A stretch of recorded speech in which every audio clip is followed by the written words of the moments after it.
오늘 첫 번째 주제인 ESG 공시 전략이 어디로 가야 되는지에 대해서 저희가 한번 좀 다 같이 좀 생각해 볼 수 있는 시간을 좀 가지고자 합니다. 네. 어, 저희가 지금 공시들이 굉장히 많습니다. 표준들도 많이 나와 있고 굉장히 좀 프레셔들도 많이 받는 단계인데, 그러면 이런 저희가 대응을 하고 있는 매년 지속 가능 경영 보고서도 굉장히 많은 에너지를 들여서 발간하고 계시고 전략 수립도 하시고 공급망의 생물 다양성, 자연 자본까지 여러 가지 이제 일들을 하시게 되는데, 도대체 그게 본질이 어디 있고 우리가 어디에 좀 에너지를 써야 되는지를 좀 한번 알아보도록 하겠습니다. 네. 아시다시피 저희가 지난 20년 동안 GRI라는 스탠다드가 저희 ESG 또는 Sustainability, CSR의 가장 중요한 백본을 장식을 해왔었고요. 최근에는 IFRS와 유럽에서 CSRD에 따라서 나오게 된 ESRS, SEC가 세계 3대 공식 표준으로 현재 불리고 있습니다. 그리고 특정 주제에 따라서 글로벌 리스크가 높은 주제를 중심으로 이제 특정 이제 스탠다드들이 나타나고 있습니다. TNFD가 이제 그 내용입니다. 그리고 관련된 그 EU와 미국을 중심으로 글로벌 공식 표준과 법제화 현황들을 여러분들이 보실 수 있습니다. 뭐 오늘 이제 법제화 현황이나 그 경과에 대해서 저희가 집중적으로 다루려고 하는 것은 아닙니다. 그러나 이제 EU 쪽에서는 이제 CBAM 탄소 국경 조정 제도나 CS-DDD 공급망 실사 지침, 그 다음에 텍소노미 레귤레이션 등등을 통해서 여러분들이 대응하셔야 되는 사항들이 좀 많이 늘어나고 있는 현황입니다. 자, 그러면 저희가 ESG를 다루는 데 있어서 우리 본질이 도대체 어디에 있을까를 좀 한번 지금 같이 한번 생각을 좀 해보고 싶습니다. 자, 여기 보시는 이 생명체는 카멜레온입니다. 카멜레온이라는 생명체인데요. 어떤 상황과 환경에 따라서 생존 전략을 바꾸고요. 특히 이 생명체는 색깔이 바뀝니다. 색깔을 바꿔가면서 이제 적응을 하는 동물이고요. 지금 그러면 우리가 ESG가 공시 의무화가 된 시점에서 어떤 가치들이 이 안에 들어있는지를 저희가 그간에 어, 다루어진 그 이론들 또는 그 담론들을 통해서 한번 생각을 해볼 수가 있습니다. 기업의 사회 공헌에 대한 부분들이 있었고요. 비즈니스 에틱에 대한 부분이 있었고요.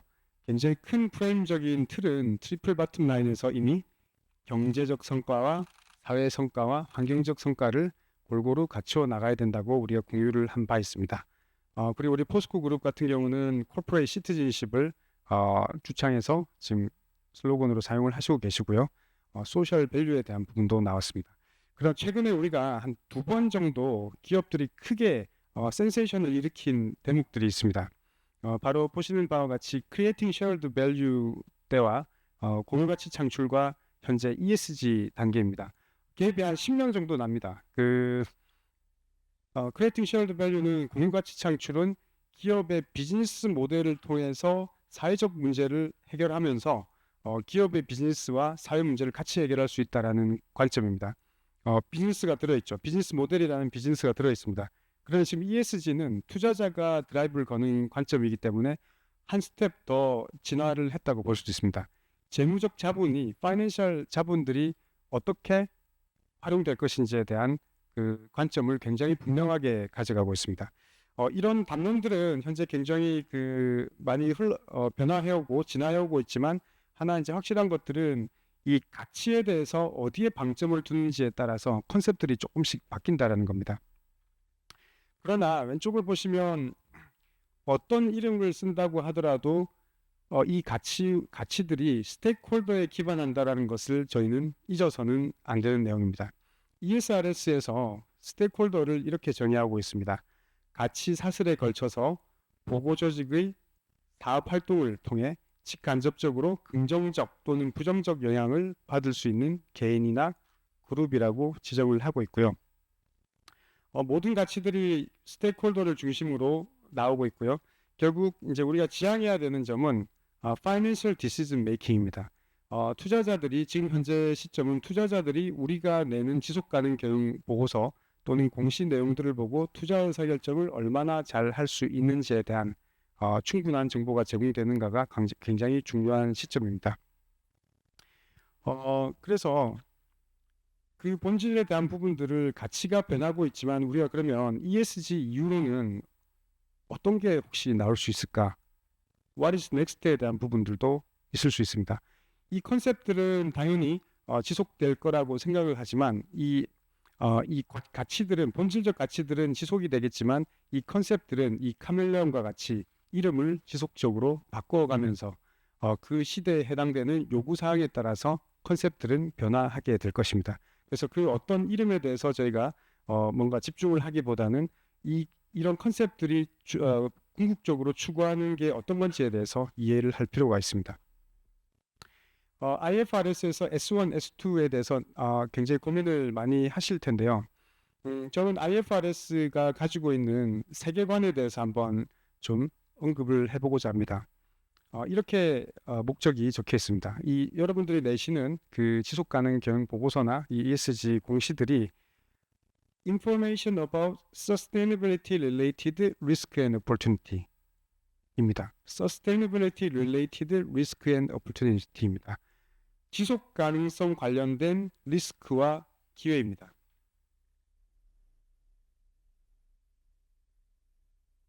지속 가능성과 관련된 위기와 기회. 그리고 이 능력들이 밑을 보시면 이 캐시플로우를 제너레이트하는 능력이 이해관계자와 조직의 인터랙션을 통해서 나온다라고 굉장히 분명하게 천명을 하고 있습니다. 이해관계자를 도외시하는 것이 아니라 모든 기업의 가치들은 이해관계자로부터 나온다라는 것을 명시하고 있습니다. 저는 이 내용을 보고 마치 헌법에서 모든 권력이 국민으로부터 나온다 이런 이제 내용이 있는 것처럼 기업의 가치가 이해관계자들로부터 나온다라는 것은 굉장히 분명하고 중요한 컨셉이라고 좀 강조를 드리고 싶습니다. 한국에서는 스테이크홀더라는 개념도 좀 생소하고요. 인게이지먼트라는 개념은 사실 좀 더 생소한 개념인 것 같습니다. 조금 더 한번 보시게 되면 ESRS에서 얘기하는 Minimum Disclosure Requirement입니다. 그리고 또 S1에서 이야기하는 IFRS S1에서 이야기하는 이제 필수 이제 공시 항목들인데요. 이 내용을 한번 보시면 여러분도 아마 이 내용에 대해서는 이미 이제 인지를 하고 계실 거라고 생각이 되는데요. 이 네 가지 컨셉에서 모든 내용들이 지금 다 우리의 미래가 들어있다라고 생각합니다. 거버넌스와 전략, 스트래티지, 그 다음에 임팩트, 리스크, 오퍼튜니티에 대한 매니지먼트, 그 다음 매트릭 앤 타겟입니다. 거버넌스는 지속 가능성과 관련된 리스크와 기회를 어떻게 매니지하고 있는지에 대한 요소. 그래서 전략을 검토하실 때 리스크와 기회가 실질적으로 어떻게 고려되는지에 대한 것들이 공시가 되어야 하는 겁니다. 전략 부분을 보겠습니다. 전략은 Strategy for Managing Sustainability Related Risk and Opportunity라고 명시가 되어 있습니다. 이 전략도 지속 가능성과 관련된 리스크와 기회를 어떻게 매니지하는지에 대한 전략을 가지고 있는 것을 물어보는 겁니다. IRO 매니지먼트를 보시게 되면 이러한 리스크에 대해서 전반적인 리스크 프로필과 관리 프로세스가 어떻게 되는지에 대한 통합적, 전사적 어프로치하는 체계를 보여주기를 원하는 겁니다. 마지막으로 매트릭 앤 타겟은 마찬가지로 Sustainability Related Risk and Opportunity에 대해서 퍼포먼스를 성과를 실질적으로 어떻게 가져가느냐에 대한 부분입니다. 여기서 핵심은 여러분들이 이제 지속가능 경영 보고서를 이제 발간을 하시다 보면 매니지먼트 어프로치 파트에서 주로 저희 더 CSR은 좀 강조를 많이 하는 부분인데요. 여기서 타겟된 매트릭을 잡기가 그렇게 어렵습니다. 그리고 여기서 보시는 스트래티지 파트나 IRO 매니지먼트 파트에서 보시는 지속 가능성 관련된 리스크와 오퍼튜니티를 캐치하기가 쉽지는 않습니다. 그러다 보니까 저희 국내에서 나오고 있는 그 그룹사들이나 이제 우리 발간되는 보고서들을 보면 주로 비전 하우스에 대한 것들을 강조하면서 바로 액티비티로 넘어가는 경우가 상당히 많습니다. 왜냐하면 너무 어렵기 때문이죠. 그리고 우리는 이 방식으로 지속 가능성을 접근해 본 경험이 많이 없기 때문입니다. 이것은 이 네 가지에 대한 프레임워크는 앞으로 지속 가능 경영에 대한 그 공시뿐만 아니라 이 지속 가능 경영을 실행하는 전략이 실행하는 사항들이 철저하게 시스템과 전략에 기반해서 분석적으로 움직여야 된다는 메시지를 여러분들에게 드리고 있습니다.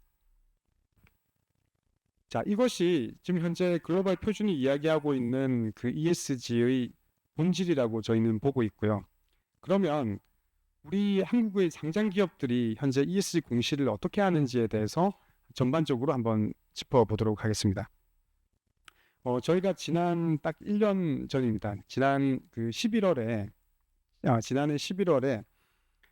코스피 상장사 중에서 연결자산 총액 2조 원 이상 기업이 266개가 있습니다. 266개 중에서 보고서를 발간하지 않는 59개사나 또는 그룹사나 지주사 통합보고서를 발간하는 21개사를 제외하고 국내 186개 그룹사들에 대해서 저수조사를 한번 진행을 해봤습니다. 상당히 많은 에너지를 좀 썼던 결과인데요.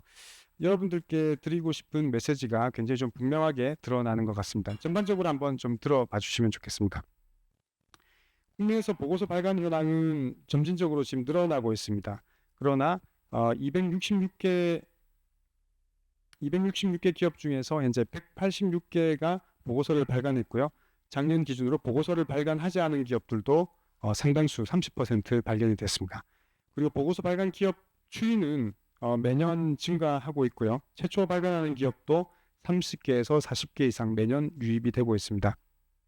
그러면 한국에서 공시를 하는 기업들의 수가 도대체 몇 개나 되느냐 추산을 한번 해볼 수 있을 건데요. 저희가 이제 그 상장 기업 기준으로는 이렇게 좀 말씀을 드릴 수 있지만 저희가 그 데이터를 저희도 좀 구하기 위해서 아이디어를 최근에 저희가 이제 얻은 게 검증기관입니다.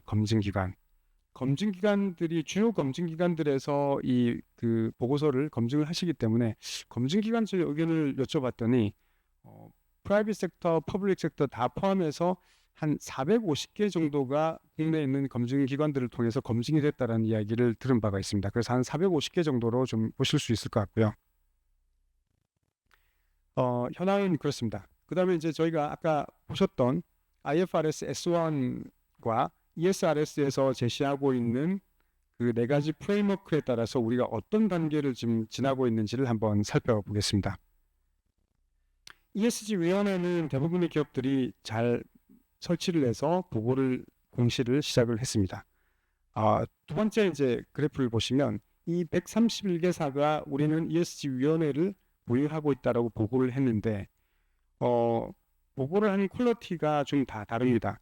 위원회가 설치되어 있어서 어떤 기능만 하고 있어요라고 하는 회사는 24개 기업이고요. 이 위원회에서 활동하고 있는 그 결의 안건까지 올리는 회사는 59개 회사가 있습니다. 그러나 이 안건도 올리면서 우리 표준들이 요구하고 있는 ESG 위원회의 KPI를 연계해서 반영하는가까지에 대해서는 48개 기업 정도입니다. 점점 숫자가 좀 줄어드는 게 좀 보이시죠? 그리고 전담 조직도 점점 증가하고 있습니다. 물론 1군 우리 그룹사들 같은 경우는 뭐 10명 이상의 뭐 전담팀을 유지하고 있는 회사들도 있겠지만 처음 시작을 하는 중소나 중견기업들 같은 경우는 사실 3명의 인원을 유지하기도 만만치는 않은 단계라고 보고 있습니다. 그래서 거버넌스도 사실은 지금 더 강력한 거버넌스를 요구하는 시대에 비춰봤을 때는 저희가 현재 상황은 좀 쉽지는 않은 상황일 수 있다. 이렇게 좀 보실 수 있겠습니다. 그 다음 두 번째는 스트래티지입니다. 전략 파트인데 전략 파트는 이제 이중 중대성 평가가 ESRS 개념들을 지금 많이 도입을 하시고 계시고요. IRO 분석이라는 게 있습니다. 우리가 임팩트와 지속 가능성 관련된 이제 정보에 대한 이슈에 대한 임팩트와 리스크, 오퍼튜니티에 대한 이제 분석과 이제 판단들인데요. 이중 중대성은 그 작년으로 넘어올 때 굉장히 많이 늘었습니다. 5배 정도 증가했고 한 147개 기업 정도가 이중 중대성을 보고하셨고요. 전략에 대해서도 비전 하우스를 중심으로 보고한 회사들이 142개사가 됩니다. 점진적으로 증가를 하고 있는 추세입니다. 그리고요. 그다음에 이제 4번 마지막에 이제 리스크 매니지먼트입니다. 리스크 매니지먼트는 과거에 우리가 얘기하던 뭐 환리스크라든지 그 원자재 가격이라든지 이런 부분이 아니라 지금 지속 가능성 관련된 이슈에 대해서 통합 리스크로 관리할 수 있는지를 이제 보통 평가하고 요구를 하고 있는데요. 어, 궁극적으로 전사 통합 리스크 관리 체계를 가지고 그런 활동에 대해서 보고하고 있는 회사들은 한 21%, 39개 회사 정도에 해당이 되는 것을 보실 수 있습니다. 그리고 이제 많은 회사들이 아직까지도 미공시에 해당되는 영역으로 남아 있는 것들도 보실 수 있습니다. 제가 오늘 좀 강조해서 좀 말씀드리고 싶은 부분은 바로 이 부분입니다. 네 번째인 매트릭 앤 타겟입니다. 지표와 목표에 대한 부분입니다. 자, 정량 목표를 우리가 정성적으로 뭔가를 기술을 많이들 하시고 계신데요. 정량 목표에 대해서 공시를 하라고 하는 대목에서는 굉장히 데이터가 뚝 떨어지는 것을 보실 수 있습니다. 정량 목표 공시를 한 기업들은 이제 266개 중에서 불과 63개의 기업에 해당이 되고요. 물론 증가하고는 있지만 굉장히 낮은 비율인 것을 보실 수 있습니다. 그리고 더 어려움을 느끼는 곳이 바로 목표 대비 성과 여부입니다. 목표 대비 성과 여부가 굉장히 중요한 부분임에도 굉장히 셋업하기가 상당히 쉽지 않습니다. 이것은 기본적으로 조직 내에서 전략적 체계를 강화하지 않으면 이게 도달하기가 쉽지 않은 부분이고요. 아까 앞서서 보셨듯이 IFRS나 ESRS가 가지고 있는 기본적인 컨셉 자체가 활동에 대해서 우리가 보고를 하는 부분들도 물론 있겠지만 이런 IR로 분석을 해서 전략적으로 어프로치를 해서 목표를 세워서 성과까지 가느냐 이런 것들을 진짜 우리 회사의 중요한 이슈들을 몇 가지를 파인하게 산정해서 들어가게끔 만드는 겁니다. 그래서 이 공시 표준에 대한 이 본질이 거기 있다라는 것을 제가 재차 좀 강조를 하고 싶습니다. 그 나머지 이제 이슈에 대한 부분은 탄소 중립 로드맵과 SBTI, 그다음에 스콥 3에 대한 부분들, 그다음에 인권 영향 평가, 공급망 평가 점진적으로 이제 올라오고 있습니다. 이제 이 내용은 제가 좀 시간 관계상 여러분들께서 드린 자료를 참고해 주시면 감사하겠습니다. 종합적으로 저희가 이제 전략에 대한 거는 네 가지 필러에 대해서 말씀을 드렸고요. 주 이슈별로 이제 이게 보시는 이슈들이 저희가 굉장히 현안으로 좀 많이 맞닥뜨려져 있는 이슈들입니다. 탄소 중립 로드맵, 스콥 3, 수자원, 생물 다양성, 인권, 공급망, 통합 리스크 관리 방안, 컴플라이언스 보시게 되면 그래도 굉장히 가장 윗단에 있는 그 색깔들이 가장 높은 수준까지 올라간 비율이라고 보실 수 있는데요. 가장 높은 단계까지 교육 시스템을 갖추고 있는 곳은 사실 그렇게 많지는 않다라고 좀 보실 수 있을 것 같고요. 그리고 공시를 하지 않은 미공시 기업들도 비율이 상당히 되는 것을 보실 수 있습니다. 물론 이제 저희가 공시 의무화를 논의하는 단계에서 이제 도입하는 단계라서 시간은 저희가 걸리겠지만 이제 이런 부분들이 지난해 11월 기준으로 저희 한국의 상장 기업의 공시 현황이라고 좀 말씀드릴 수 있겠습니다. 자, 그러면 이제 우리가 이런 상황에서 우리가 어떻게 해야 되는지, 이제 어떻게 공시 의무화 시대를 우리가 살아가야 되는지, 어떤 관점으로 조직을 우리가 좀 재편해서 시스템적으로 잡아가야 되는지에 대한 몇 가지 시사점과 좀 제언을 드릴 수 있도록 하겠습니다. 보시는 모델은 그 조직 내의 어떤 변화 관리에 대한 뭐 기본 존 커터 교수님의 기본 모델을 가지고 저희 더 CSR 내부 연구진들이 한번 적용을 해본 겁니다. ESG에 대해서는 그러면 어떻게 조직이 도입을 해서 정착하는 단계까지 어떤 단계를 거쳐가는지에 대한 것을 이번에 한번 좀 정리를 해서 말씀을 드리는 것이고요. 첫 번째는 ESG 추진 환경에 대한 전략 구축입니다. 그 단계에서는 보통 1번에 보시면 조직에서 ESG 도입에 대한 공감대 형성입니다. 이론에는 이렇게 되어 있습니다. sense of urgency, 얼마나 급한지에 대해서 좀 위기감을 조성하라. 이제 규제가 이렇게 많이 들어오기 때문에 우리는 너무 긴장해서 바짝 얼어 있어야 된다. 이런 의미일 수도 있을 것 같고요. 또 많은 전문기관들이 또 이제 그런 리스크 중심으로 이제 말씀들도 많이 하시고 계신 것을 좀 볼 수 있는데요. 도입을 하게 되면은 가장 많이 하는 것이 일단은 거버넌스 체계를 어떻게든 구축을 하십니다. 전담 조직도 뭐 한두 명 배정해서 하시고요. TF도 만듭니다. 그 다음에 비전 전략에 대한 것들도 만들어서 하는 겁니다. 저희가 한 ESG 광풍이 분지 한 3년 정도 됐지 않습니까? 그 단계에서 저희가 많이 했던 내용들이 추진 환경에 대한 전략이 좀 어느 정도 잘 구축이 된 것 같습니다. 근데 중요한 것은 그러면 우리가 전반적으로는 지금 이제 두 번째 단계인 전략 실행 및 고도화 단계를 좀 한국의 기업들은 좀 지나고 있는 게 아닌가 싶습니다. 그 다음 단계는 환경이 조성되었다면 단기적 성과를 뭔가를 좀 창출을 해야 되고요. 단기적 성과를 창출을 해야 되다 보니까 저희가 지속 가능 경영 보고서를 최초 발간을 하시고요. 그 다음에 단기적으로 ESG 평가 등급에 대해서 가시적인 부분들을 먼저 점검해 나가기 시작하시는 것 같습니다. 근데 그렇게 저희가 단기적인 성과를 가지고 진행을 해 나가다 보면 어김없이 어느 기업이든지 허들에 부딪힙니다. 장애물이 나타납니다. 그 장애물 중에 가장 큰 것들이 저희가 판단하기에는 ESG 거버넌스, 이사회를 포함해서 이제 거버넌스와 전담팀과 실행 조직 간의 이해도가 너무 다른 것 같습니다. 이해도가 다르고요. 그 다음에 입장도 다르고 온도차가 상당히 큰 기업들이 많은 것 같습니다. 그런 어려움들을 자연스럽게 이제 경험을 하시게 되는 거고요. 이런 것들을 다 극복을 해서 그 다음 단계로 나가는 회사들도 물론 많이 있으시지만 그런 어려움들이 있습니다. 이 단계에서 IT 시스템을 좀 도입을 한다거나 이제 이런 방법들을 좀 고려하시는 것 같습니다. 그러면 저희가 이제 다음에는 이제 6번, 7번 전략과 리스크에 대한 아까 IRO 분석이나 스트래티지에 대한 부분들을 좀 더 고도화를 시켜야지 장기적인 성과 창출이 가능한 단계로 나갈 수 있습니다. 리스크 분석과 전략 추진 고도화에 대해서 이제 핵심적인 요소는 우리 본사뿐만 아니라 글로벌 사업장을 이제 연결 공시를 하려고 그러니까 또 다른 허들이 나타납니다. 그리고 주요 이슈에 대해서 IRO 분석에 대한 거를 깊이 있게 저희가 하기가 쉽지 않습니다. 전문기관을 찾아가더라도 보고서를 써야 되는 상반기 1월부터 6월달까지 짧은 시간 동안에 그 많은 데이터들도 수집을 해야 되면서 어떤 뭐 너무 실무적인 것들이 많은 단계, 부서 간에 조율할 것도 글만 해도 너무 많은 단계에서 어떻게 우리가 IRO 분석을 깊이 있게 들어가느냐에 대한 숙제가 있으실 걸로 생각이 됩니다. 그러나 아까 네 가지에 대한 그 필라를 우리가 채워 나가려면 전략적으로 목표를 가지고 움직이려면 이 단계에 대한 우리가 집중이 좀 필요하다고 생각됩니다. 그리고 그 단계, 6번 단계를 지나야만이 장기적인 성과를 정말로 지속 가능 경영에 대한 장기적인 성과가 나올 수 있는 교두보가 확보가 되는 겁니다. 그래서 여러분 저희가 내년에는 저희가 뭐 저희 더 CSR과 함께 이제 일을 진행하시는 회사들도 많으실 테고 뭐 다른 여러 가지 방식이 있으시겠지만 6번의 리스크 분석과 전략 추진 고도화를 1년 장기 과제로 가져가셔야 되고요. 1년으로 해결이 되지 않습니다.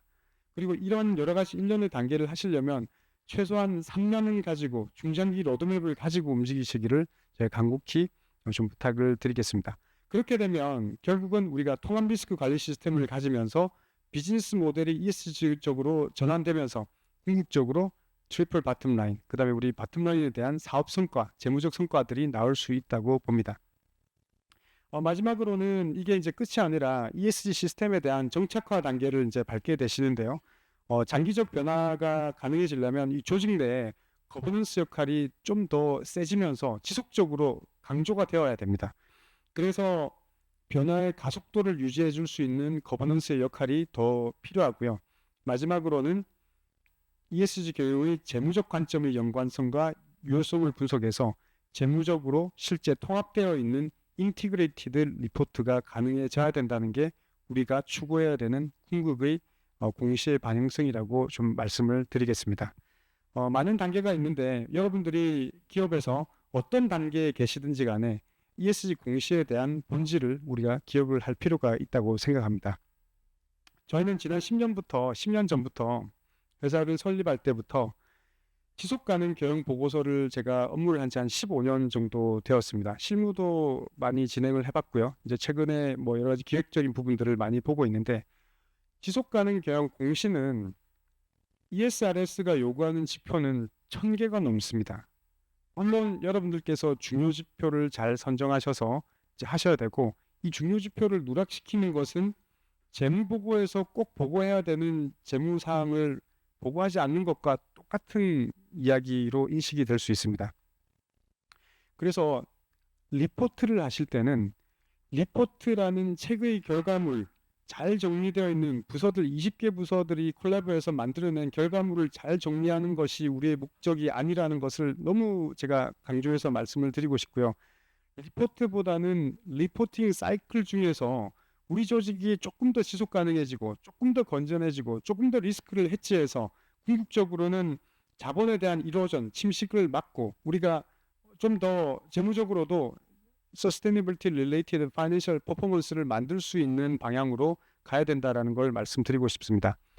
최근의 변화를 이제 요약해서 제가 정리를 해서 마무리를 하도록 하겠습니다. 최근에 일련의 프레임워크나 국제 표준들은 더 강력한 거버넌스를 요구하고 있습니다. 그래서 공시 대응에 대한 전사적 접근이 필요합니다. 그리고 더 날카로운 전략적 분석을 요구하고 있습니다. 그래서 IRO와 공시 전략에 대한 전환을 생각해야 됩니다. 그리고 활동 중심이 아니라 실질적인 성과를 공시하기를 요구하고 있습니다. 그래서 매트릭인 타겟, 특히 타겟과 타겟 대비 프로그레스에 대한 부분, 그것을 목표 설정과 이행 성과를 중심으로 공시를 하시기를 당부를 드립니다. 그리고 전 가치 사슬로 책임이 확대되고 있습니다. 그래서 연결 공시나 공급망 또는 가치 사슬에서 전 데이터를 모으기 위해서는 데이터 관리의 디지털 전환을 고려를 해 나가야 된다고 말씀을 드리겠습니다. 여기까지 저희가 분석하고 분석한 현황과 앞으로의 방향에 대해서 여러분들과 좀 공유를 드렸고요. 오늘 전반적으로 이제 이어서 나올 연사님들께서 다양한 앵글로 관련된 내용들에 대해서 좀 설명을 주실 예정입니다. 뭐 한 번에 다 되는 내용은 아니라고 생각을 하고요. 그러나 우리가 시간이 걸리더라도 지속 가능하게 한 해 한 해 하다 보면 3년이 지나고 5년이 지나고 10년이 지나서는 우리 기업의 여러분들의 활동들이 정말 기업도 바꾸고 사회도 변화를 줄 수 있는 그런 큰 기여를 하시는 여러분들이 되시리라고 생각하면서 저 발표를 마치도록 하겠습니다. 감사합니다.